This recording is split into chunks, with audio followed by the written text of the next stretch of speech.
Le soleil matinal de la Polynésie française perçait difficilement les nuages épais qui s'amoncelaient au-dessus de l'archipel de Tuamotu. Marc Dubois ajusta sa casquette de capitaine et scruta l'horizon depuis le pont de son voilier. L'espoir perdu, un nom qu'il avait choisi dans un moment de profonde mélancolie 5 ans auparavant. Les vagues du Pacifique berçaient doucement son embarcation de 12 mètres, seule compagnie qu'il tolérait désormais dans sa vie nomade. À 45 ans, Marc portait sur son visage hâlé les marques d'un homme qui avait trop vu, trop perdu. Ses cheveux grisonnants et sa barbe soigneusement taillée ne parvenaient pas à masquer la tristesse profonde qui habitait ses yeux bleus délavés, semblables à l'océan par temps orageux. Ancien officier de la Marine nationale française, il avait tout quitté après cette nuit terrible où sa femme Claire et sa fille Emma avaient péri dans un naufrage qu'il n'avait pu empêcher. Depuis, il sillonnait les eaux du Pacifique, acceptant des missions ponctuelles d'inspection pour l'administration territoriale, cherchant dans la solitude des îles désertes une paix qui semblait toujours lui échapper. Ce matin-là, sa mission l'amenait vers une petite île corallienne inhabitée, référencée sur les cartes marines comme Îlot Marguerite, un atoll d'à peine 2 km de diamètre où l'administration suspectait une activité de braconnage.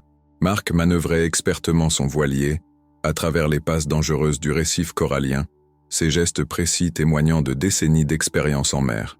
Le vent tiède portait l'odeur salée et iodée caractéristique de ces latitudes tropicales, mélangée au parfum sucré des fleurs de frangipanier qui parvenaient parfois des îles habitées distantes de plusieurs dizaines de milles nautiques. L'île se dressait devant lui comme un bijou vert et blanc posé sur l'azur infini de l'océan. Les cocotiers se balançaient mollement sous la brise marine, leurs palmes bruissant avec un murmure apaisant qui contrastait avec l'agitation intérieure de Marc. Il avait appris à apprécier ces moments de solitude absolue, loin du bruit et de la fureur du monde civilisé, loin des souvenirs douloureux qui le hantaient encore. Pourtant, aujourd'hui, quelque chose lui semblait différent dans l'atmosphère de l'île. En approchant du rivage de sable blanc immaculé, Marc remarqua immédiatement quelque chose d'inhabituel. Des traces de pas, petites mais nettes, marquèrent le sable près de la ligne de marée haute. Son instinct d'ancien militaire se réveilla instantanément. Il mouilla l'ancre à bonne distance des récifs et mit son canot pneumatique à l'eau, vérifiant machinalement que sa radio portable, sa trousse de premier secours et son couteau de marine étaient bien fixés à sa ceinture.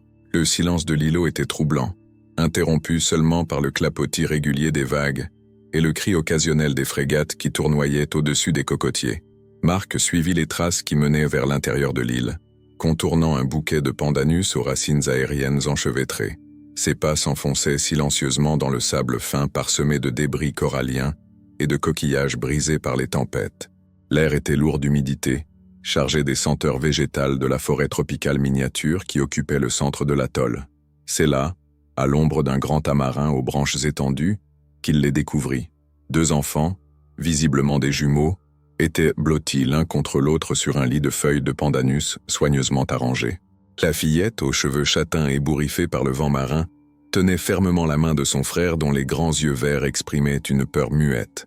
Ils ne devaient pas avoir plus de 8 ans, leurs vêtements déchirés et salis suggérant qu'ils se trouvaient là depuis plusieurs jours. À côté d'eux, Marc remarqua les restes d'une caisse de conserve presque vide, quelques bouteilles d'eau en plastique et ce qui semblait être les vestiges d'un petit feu de camp éteint depuis longtemps. « Mon Dieu !» murmura Marc, son cœur se serrant dans sa poitrine. Les souvenirs de sa propre fille Emma, disparue à l'âge de 10 ans, ressurgirent brutalement. Il s'approcha lentement, les mains bien visibles pour ne pas effrayer davantage les enfants.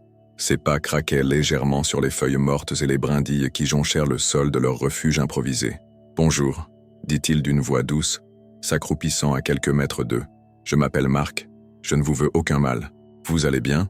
La fillette resserra instinctivement son étreinte autour de son frère, mais Marc perçut dans ses yeux une lueur d'espoir mêlée à la méfiance.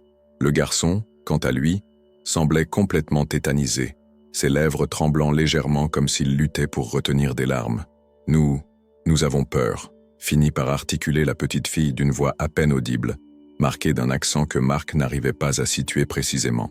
Était-ce un accent créole? Canadien? Il y avait quelque chose d'indéfinissable dans sa prononciation. Les méchants hommes vont revenir? Marc sentit une colère sourde monter en lui. Des enfants abandonnés sur une île déserte, terrorisé par des méchants hommes.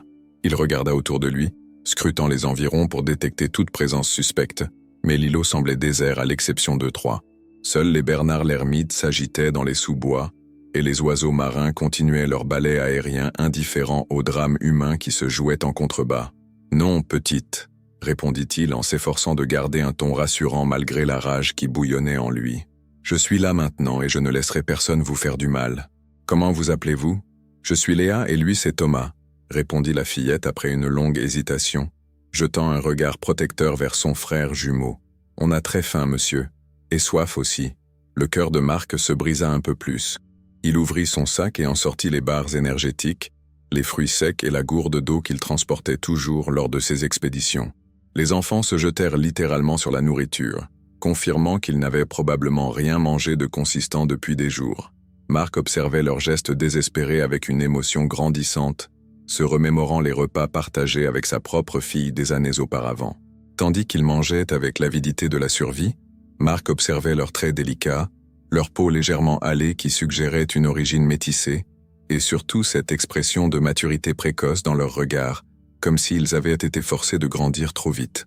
Leurs vêtements, bien qu'abîmés, semblaient de bonne qualité, et Léa portait une petite chaînette en or autour du cou, partiellement cachée sous sa chemise déchirée. Thomas, malgré sa peur, gardait précieusement dans sa poche un petit objet que Marc ne parvenait pas à identifier. « Où sont vos parents ?» demanda-t-il avec précaution, redoutant la réponse mais sachant qu'il devait comprendre la situation. Le visage de Thomas se crispa et il se remit à trembler violemment.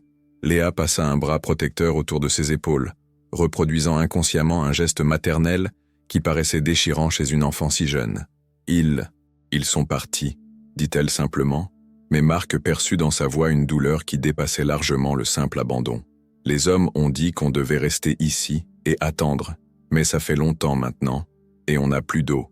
Papa et maman ne reviennent pas. » Marc réalisa que ses enfants avaient vécu un traumatisme profond, et que leur présence sur cette île n'était certainement pas le fruit du hasard. Il prit sa radio et contacta les gardes-côtes de Papette, signalant la découverte des enfants et demandant des instructions. Mais déjà, en regardant Léa et Thomas, il savait qu'il ne pourrait pas simplement les remettre aux autorités et repartir comme si rien ne s'était passé. Quelque chose dans leurs yeux terrifiés lui rappelait trop cruellement sa propre impuissance face à la tragédie qui avait détruit sa famille. La radio de Marc grésilla dans le silence tropical avant qu'une voix métallique ne résonne dans l'air humide de l'îlot. « Ici les gardes-côtes de Papite, capitaine Dubois. Nous avons bien reçu votre signal concernant la découverte des 2 mineurs. Une équipe de secours sera dépêchée dans les 6 heures. Maintenez votre position et assurez-vous de leur sécurité. » Marc raccrocha sa radio en soupirant profondément. 6 heures. Cela lui laissait du temps pour essayer de comprendre ce qui était arrivé à Léa et Thomas, mais aussi pour apprivoiser ces 2 petits êtres traumatisés qui le regardèrent maintenant avec un mélange de curiosité et d'appréhension. Il s'installa confortablement sur le sable, respectant une distance qui ne paraîtrait pas menaçante aux enfants. « Les secours arrivent bientôt », annonça-t-il doucement. « En attendant, nous avons du temps pour faire connaissance. Vous voulez me raconter comment vous êtes arrivés ici ?» Thomas enfouit son visage contre l'épaule de sa sœur, mais Léa redressa légèrement la tête. Ses yeux verts, si semblables à ceux de son frère, scrutaient Marc avec une intelligence précoce qui le surprit. Cette fillette de 8 ans possédait déjà la sagesse douloureuse de quelqu'un qui avait été forcé de survivre dans des circonstances extraordinaires. « Vous êtes vraiment un capitaine ?» demanda-t-elle, évitant habilement sa question. Comme dans les histoires de pirates, Marc ne put s'empêcher de sourire, le premier sourire authentique qu'il ressentait depuis des mois. Pas exactement comme les pirates, non. J'étais officier dans la marine française, et maintenant je navigue seul sur mon bateau. Et vous, vous aimez les histoires de pirates ? Papa nous lisait des histoires de marins, répondit Léa, sa voix se brisant légèrement sur le mot « papa ». Il disait qu'un jour, on naviguerait tous ensemble sur un grand voilier. Mais maintenant, elle ne termina pas sa phrase, mais Marc comprit. Il connaissait cette douleur, cette sensation d'un avenir brusquement interrompu, d'un rêve brisé par les circonstances. Il se rapprocha imperceptiblement, offrant sa présence sans forcer la confidence. « Votre papa était marin ?» demanda-t-il avec douceur. Thomas releva soudain la tête, ses yeux brillants de larmes contenues. « Papa connaissait tous les noms des étoiles », murmura-t-il d'une voix fragile. « Il nous apprenait à naviguer avec les constellations. Maman disait qu'il avait la mer dans le sang. » Marc sentit son cœur se serrer. Ces enfants avaient grandi dans un environnement maritime, ce qui expliquait peut-être leur présence dans cette région isolée du Pacifique. Mais cela soulevait encore plus de questions sur les circonstances de leur abandon. « Et votre maman » interrogea-t-il prudemment. Le visage de Léa se ferma instantanément. « On ne peut pas en parler » dit-elle rapidement, jetant un regard apeuré vers la lisière de la forêt. « Les hommes ont dit qu'il fallait jamais en parler à personne. Sinon… »« Sinon quoi, ma petite ? Sinon, ils feraient du mal à papa et maman » chuchota Thomas, sa voix à peine audible par-dessus le bruit des vagues. Marc comprit alors qu'il avait affaire à quelque chose de bien plus grave qu'un simple abandon. Ses enfants avaient été délibérément isolés sur cette île, et leurs parents étaient probablement utilisés comme moyen de pression pour garantir leur silence. Il réalisa qu'il devait procéder avec une extrême prudence pour ne pas mettre en danger la famille de Léa et Thomas. « Je comprends », dit-il calmement. « Nous n'avons pas besoin de parler de choses qui vous font peur. Mais je vous promets que je vais vous protéger, d'accord ?» Pour la première fois depuis qu'il les avait découverts, Marc vit une lueur d'espoir s'allumer dans les yeux des jumeaux. Léa hocha timidement la tête, et Thomas esquissa même un petit sourire, révélant une dent de lait manquante qui lui donnait un air attachant. L'après-midi s'écoula paisiblement sur l'îlot. Marc partagea ses provisions avec les enfants et improvisa un abri plus confortable sous les cocotiers, utilisant la voile de secours de son canot pour créer une zone d'ombre. Il leur raconta des histoires de ses voyages, des dauphins qu'il avait rencontrés, des couchers de soleil extraordinaires qu'il avait admirés depuis son voilier. Progressivement, les jumeaux se détendaient, leur rire timide venant ponctuer les récits de Marc. Vers le milieu de l'après-midi, alors que la chaleur devenait accablante, Thomas s'endormit épuisé contre l'épaule de Marc. Ce geste de confiance absolue bouleversa profondément l'ancien officier. Il repensa à sa fille Emma, à la façon dont elle s'endormait contre lui lors des longues traversées familiales d'autrefois. Une émotion qu'il croyait enfouie pour toujours remonta à la surface, mélange de douleur et de tendresse retrouvée. Léa, restée éveillée, observait Marc avec attention. « Vous avez des enfants, monsieur Marc ?» demanda-t-elle soudain. Marc hésita un instant avant de répondre. « J'avais une petite fille. Elle s'appelait Emma. Elle avait à peu près votre âge. Elle est où maintenant ? Elle est partie au ciel avec sa maman, il y a longtemps, » répondit Marc, sa voix légèrement enrouée par l'émotion. Léa hocha la tête avec une gravité touchante. « C'est pour ça que vous êtes triste dans vos yeux », constata-t-elle avec cette perspicacité déconcertante que possèdent parfois les enfants. « Nous aussi on est tristes. Mais maintenant, on a moins peur avec vous. » Ces paroles simples touchèrent Marc plus profondément que toutes les condoléances qu'il avait pu recevoir après la tragédie. Il réalisa que ces deux petits êtres brisés étaient peut-être en train de lui offrir quelque chose qu'il pensait avoir perdu pour toujours, une raison de se battre pour quelqu'un d'autre que lui-même. Au coucher du soleil, le bruit caractéristique d'un hélicoptère résonna au-dessus de l'île. Marc vit les enfants se raidir instantanément, la terreur revenant dans leurs regards. Thomas se réveilla en sursaut et se cramponna désespérément à Marc. « Ce sont les méchants hommes ?» demanda-t-il d'une voix paniquée. « Non, ce sont les secours » le rassura Marc. « Mais je vous promets que je ne vous laisserai pas. Quoi qu'il arrive, je resterai avec vous. » L'hélicoptère des gardes-côtes se posa sur la plage dans un nuage de sable tourbillonnant. Deux hommes en uniforme et une femme en civil en descendirent, se dirigeant vers le petit groupe réuni sous les cocotiers. Marc reconnut immédiatement l'assistante sociale à son attitude professionnelle et à son sourire contraint. Il serra instinctivement les enfants contre lui, une inquiétude sourde grandissant dans sa poitrine. « Capitaine Dubois ?» interpella l'un des gardes-côtes. « Nous venons récupérer les mineurs pour les conduire au centre d'accueil de Papeete en attendant d'identifier leur famille. »« Non !» cria soudain Léa, s'accrochant au bras de Marc avec une force désespérée. « On veut rester avec lui, s'il vous plaît !» Thomas éclatait en sanglots, répétant inlassablement qu'il ne voulait pas partir. Marc sentit quelque chose se briser en lui en voyant la détresse de ses enfants, qui venaient tout juste de commencer à lui faire confiance. Il regarda l'assistante sociale droit dans les yeux et prit une décision qui allait changer sa vie pour toujours. « Je demande à les prendre temporairement sous ma responsabilité », déclara-t-il d'une voix ferme. « J'ai l'expérience des enfants et ils ont clairement établi un lien de confiance avec moi. Les séparer de moi maintenant ne ferait qu'aggraver leur traumatisme. » L'assistante sociale fronça les sourcils, consultant rapidement ses documents. « Monsieur Dubois, la procédure standard exige que les mineurs non identifiés soient placés en centre d'accueil. Nous ne pouvons pas. Je suis capitaine de marine. J'ai un casier judiciaire vierge et des références solides auprès de l'administration territoriale. » Coupa Marc. Ces enfants ont besoin de stabilité, pas d'une nouvelle rupture. Donnez-moi au moins quelques jours pour les aider à s'adapter. Le négociation dura plus d'1 heure, mais finalement, impressionnés par la détermination de Marc et la détresse évidente des enfants, les autorités acceptèrent un placement temporaire de 72 heures. Marc Dubois venait de s'engager dans une aventure qu'il n'avait jamais imaginée.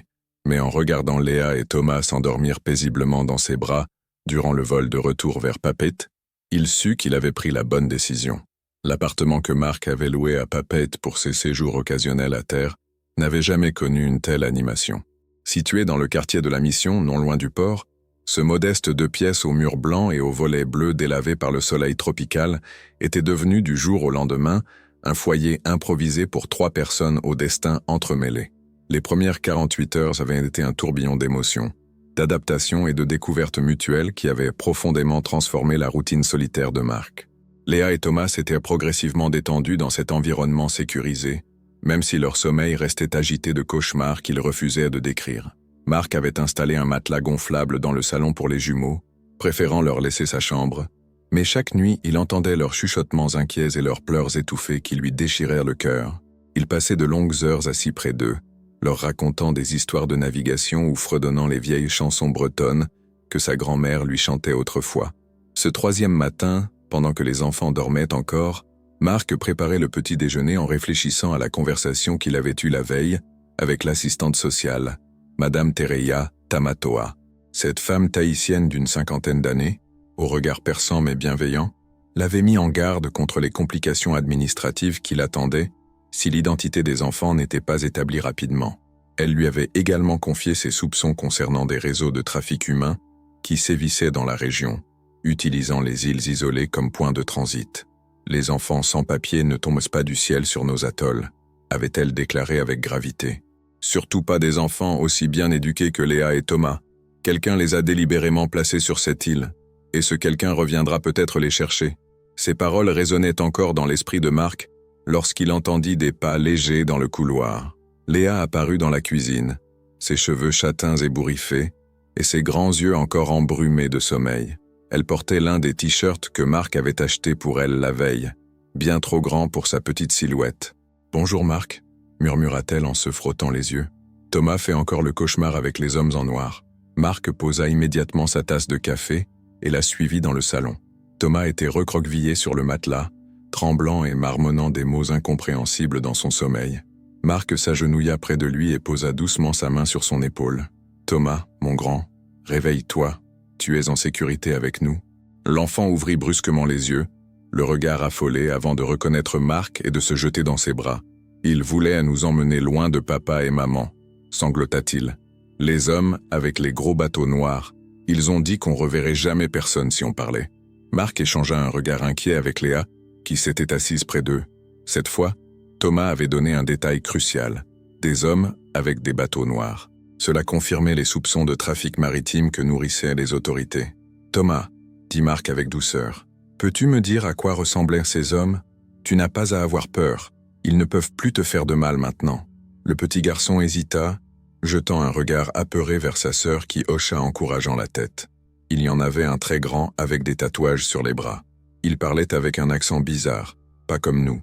Et il y avait une femme avec des cheveux très noirs qui était méchante avec maman. Léa compléta timidement.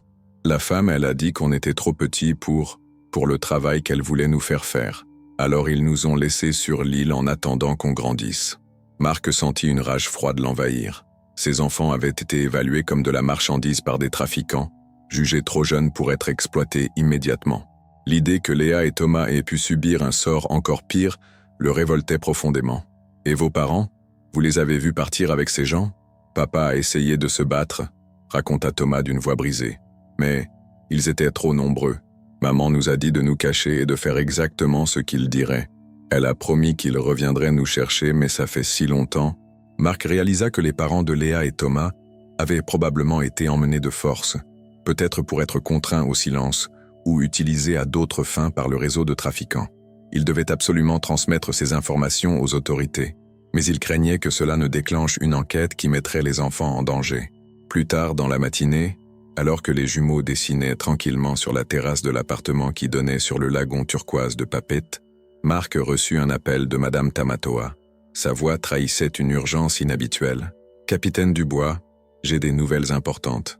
Nous avons reçu un signalement d'Interpol concernant une famille franco-canadienne disparue il y a 3 semaines près des îles Marquises.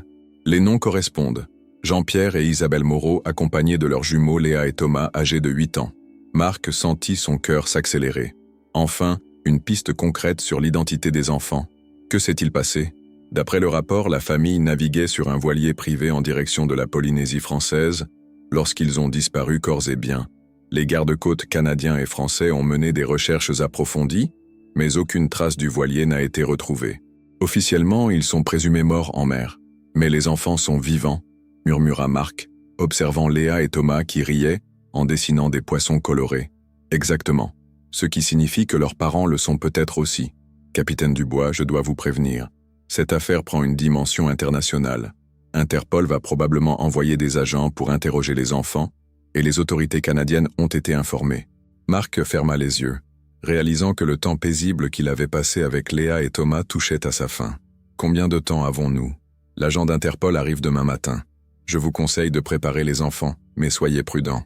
Si un réseau de trafiquants est impliqué, la discrétion est cruciale. Après avoir raccroché, Marc resta un long moment pensif sur la terrasse, contemplant l'agitation du port de Papeete, où se mêlaient voiliers de plaisance, cargos et bateaux de pêche locaux. Quelque part dans ce dédale maritime, se cachaient peut-être les responsables de l'enlèvement de la famille Moreau. Il pensa à Jean-Pierre et Isabelle, parents désespérés qui se demandaient, sans doute, si leurs enfants étaient encore vivants. Marc, la voix de Léa le tira de ses réflexions. « Qu'est-ce qui se passe ?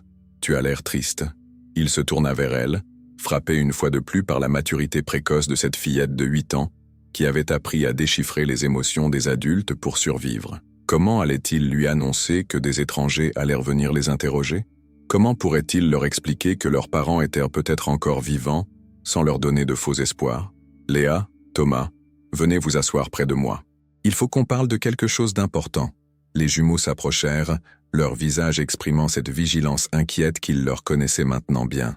Marc prit une profonde inspiration avant de commencer. « J'ai reçu des nouvelles de vos parents. Ils s'appellent Jean-Pierre et Isabelle Moreau, et ils vous cherchent partout depuis que vous avez disparu. » Les yeux de Thomas s'illuminèrent d'espoir tandis que Léa demandait d'une voix tremblante « Ils vont venir nous chercher ? Je ne sais pas encore, ma puce. Mais demain, des policiers très gentils vont venir vous poser des questions pour essayer de retrouver papa et maman. Il faudra leur dire tout ce dont vous vous souvenez, d'accord ? » Pour la première fois depuis qu'il les avait trouvés, Marc vit un véritable sourire illuminer le visage des enfants. L'espoir renaissait dans leur cœur, et Marc pria silencieusement pour que cette lueur ne soit pas éteinte par les révélations que pourrait apporter l'enquête d'Interpol. Il avait désormais 72 heures pour se préparer à affronter la vérité sur le réseau qui avait détruit la famille Moreau, et il était déterminé à protéger Léa et Thomas coûte que coûte, même si cela devait le mener au cœur d'un complot international dont il ne soupçonnait pas encore l'ampleur. Le bureau de la gendarmerie de Papeete bourdonnait d'une activité inhabituelle en ce matin tropical, où l'air conditionné peinait à rafraîchir l'atmosphère chargée de tension. L'agent spécial d'Interpol, David Chen, un homme d'origine sino-canadienne aux cheveux poivre et sel et aux lunettes, cerclé de métal, avait déployé sur la table une série de photographies et de documents qui racontaient l'histoire tragique de la famille Moreau. Marc tenait fermement les mains de Léa et Thomas, sentant leurs petits doigts trembler malgré leurs efforts pour paraître braves face à cet inconnu en costume sombre. « Mes enfants », commença l'agent Chen d'une voix douce adaptée à ses jeunes interlocuteurs, « ces hommes que vous avez vus, pouvez-vous les reconnaître parmi ces photos ?» Léa et Thomas scrutèrent attentivement les clichés étalés devant eux, leur visage se crispant à mesure qu'ils revivaient mentalement leurs souvenirs traumatisants. Soudain, Thomas pointa un doigt tremblant vers une photographie particulière, montrant un homme massif aux bras couverts de tatouages tribaux. « C'est lui, c'est le méchant monsieur qui a fait mal à papa », s'exclama-t-il en se serrant instinctivement contre Marc. L'agent Chen échangea un regard significatif avec le commandant de gendarmerie présent dans la pièce. Il s'agit de Viktor Petrov, un ressortissant russe recherché par plusieurs pays pour trafic d'êtres humains et enlèvement. Votre témoignage confirme nos soupçons sur l'implication de son réseau dans la disparition de vos parents. Léa, qui avait gardé le silence jusqu'à présent, leva timidement la main. « Monsieur le policier, est-ce que papa et maman sont encore vivants ?» Il nous manque tellement. David Chen s'agenouilla pour se mettre à la hauteur de la fillette, son expression professionnelle s'adoucissant face à la détresse de l'enfant. Nous avons de bonnes raisons de croire qu'ils sont encore en vie, ma petite. D'après nos informations, ce réseau utilise souvent les familles comme moyen de pression. Vos parents ont probablement été emmenés pour vous obliger à rester sages et silencieux. Mais où sont-ils? Insista Thomas, ses grands yeux verts brillant de larmes contenues. C'est exactement ce que nous allons découvrir grâce à votre courage, répondit l'agent en sortant une tablette numérique. Regardez attentivement ces images d'îles et de bateaux. Y en a-t-il que vous reconnaissez? Pendant plus d'une heure, les enfants examinèrent minutieusement les photographies aériennes d'atolls isolés et d'embarcations suspectes. Leur mémoire d'enfant, parfois plus précise que celle des adultes pour certains détails, permit d'identifier plusieurs éléments cruciaux. Une île avec une plage en forme de croissant et un ponton en bois, un yacht blanc avec une rayure bleue distinctive, et surtout un hélicoptère noir qu'ils avaient vu plusieurs fois survoler leur île. Marc observait les jumeaux avec un mélange d'admiration et d'inquiétude. Ces petits êtres fragiles faisaient preuve d'un courage extraordinaire, en revivant leur traumatisme pour aider à retrouver leurs parents. Il repensa à sa propre fille Emma et à la façon dont elle l'aurait rendu fière dans une situation similaire. Vers midi, l'interrogatoire fut interrompu par l'arrivée précipitée d'un gendarme qui chuchota quelques mots à l'oreille du commandant. Le visage de ce dernier s'illumina soudain d'un sourire qui contrastait avec l'atmosphère tendue qui régnait depuis le matin. « Agent Chen, nous venons de recevoir un signal de détresse émis depuis l'île de Vaïtu, à 150 milles nautiques au nord-est. Le message mentionne spécifiquement les noms de Jean-Pierre et Isabelle Moreau. Le cœur de Marc bondit dans sa poitrine, tandis que Léa et Thomas se regardaient avec un espoir fou. L'agent d'Interpol se précipita sur sa radio pour coordonner une opération de secours immédiate, impliquant les gardes-côtes français et la gendarmerie maritime. « Les enfants », annonça David Chen en se tournant vers les jumeaux, « nous pensons avoir localisé vos parents. Une équipe de secours part immédiatement, mais l'opération peut être dangereuse. Vous allez rester ici en sécurité avec le capitaine Dubois. »« Non !» protesta Léa avec une détermination surprenante. « On veut venir. Ce sont nos parents. » Marc posa ses mains sur les épaules des enfants. « Ma puce, c'est trop risqué. Les méchants hommes sont peut-être encore là-bas. Je vous promets que dès que vos parents seront en sécurité, vous les retrouverez. » Thomas éclata en sanglots, son petit corps secoué par l'émotion de savoir ses parents si proches et pourtant encore hors d'atteinte. Marc le prit dans ses bras, sentant sa propre gorge se serrer face à la détresse de l'enfant. Les heures qui suivirent furent les plus longues de la vie de Marc. Installé dans le salon de son appartement avec Léa et Thomas, il tentait de les distraire en leur racontant des histoires, mais leur attention était constamment tournée vers le téléphone qui pourrait apporter des nouvelles de l'opération de sauvetage. Le soleil tropical déclinait lentement à l'horizon, transformant le lagon de Papeete en un miroir doré parsemé de reflets orangés. Vers 18 heures, la sonnerie du téléphone retentit enfin. Marc décrocha d'une main tremblante, conscient que cet appel allait changer à jamais la vie des enfants qu'il avait appris à aimer comme ses propres petits. « Capitaine Dubois, ici David Chen. L'opération a été un succès. Nous avons libéré Jean-Pierre et Isabelle Moreau, ainsi que 6 autres victimes du réseau. Les parents des enfants sont actuellement en route vers l'hôpital de Papeete pour un contrôle médical, mais leur état est satisfaisant. » Marc ferma les yeux, submergé par un soulagement si intense qu'il en eut le vertige. Ils peuvent voir leurs enfants? Dans 2 heures maximum, le temps qu'ils soient examinés par les médecins et qu'on leur explique la situation. Lorsque Marc raccrocha et se tourna vers Léa et Thomas, il n'eut pas besoin de prononcer un mot. Son sourire radieux leur apprit tout ce qu'ils avaient besoin de savoir. Les jumeaux se jetèrent dans ses bras en poussant des cris de joie, mêlés de larmes de bonheur. 2 heures plus tard, dans le hall de l'hôpital de Papeete parfumé de frangipanier et résonnant du brouhaha habituel des tropiques, Marc tenait toujours les mains de Léa et Thomas lorsque les portes automatiques s'ouvrirent sur un couple épuisé mais souriant. Jean-Pierre Moreau, un homme brun d'une 40aine d'années aux traits tirés par l'épreuve, et Isabelle, une femme blonde aux yeux verts identiques à ceux de ses enfants, s'immobilisèrent un instant en apercevant leurs jumeaux. « Papa, maman !» crièrent simultanément Léa et Thomas en se précipitant vers leurs parents. Marc assista aux retrouvailles avec une émotion profonde, observant cette famille reconstituée s'étreindre avec une intensité qui parlait de tout l'amour et la terreur qu'ils avaient traversée. Jean-Pierre et Isabelle couvraient leurs enfants de baisers, murmurant des mots d'amour et de soulagement que seuls des parents séparés de leurs petits peuvent comprendre. Finalement, Jean-Pierre se dirigea vers Marc, les larmes aux yeux. « Monsieur, comment pourrions-nous jamais vous remercier? David Chen nous a raconté ce que vous avez fait pour nos enfants. Vous leur avez sauvé la vie. Ils m'ont sauvé la mienne aussi, » répondit Marc avec simplicité, pensant à la façon dont Léa et Thomas avaient rallumé en lui une flamme qu'il croyait éteinte pour toujours. Isabelle s'approcha à son tour, tenant toujours la main de Léa. « Les enfants n'arrêtent pas de parler de vous.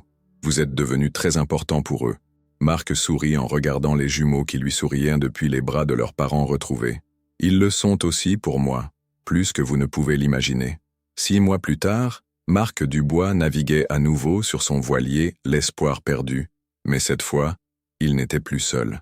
La famille Moreau, qui avait décidé de s'installer en Polynésie française après leur épreuve, l'accompagnait régulièrement dans ses expéditions. Léa et Thomas avaient appris à hisser les voiles et à tenir la barre, réalisant enfin le rêve que leur père avait partagé avec eux avant leur enlèvement. Et quand le soir tombait sur l'océan Pacifique, transformant les vagues en un tapis d'argent sous les étoiles, Marc enseignait aux enfants les noms des constellations, perpétuant la tradition que Jean-Pierre avait commencée. Il avait rebaptisé son voilier « L'espoir retrouvé », car il avait compris que même dans les épreuves les plus sombres, l'amour et la famille pouvaient renaître sous les formes les plus inattendues, guérissant des cœurs brisés et offrant de nouveaux départs à ceux qui croyaient avoir tout perdu.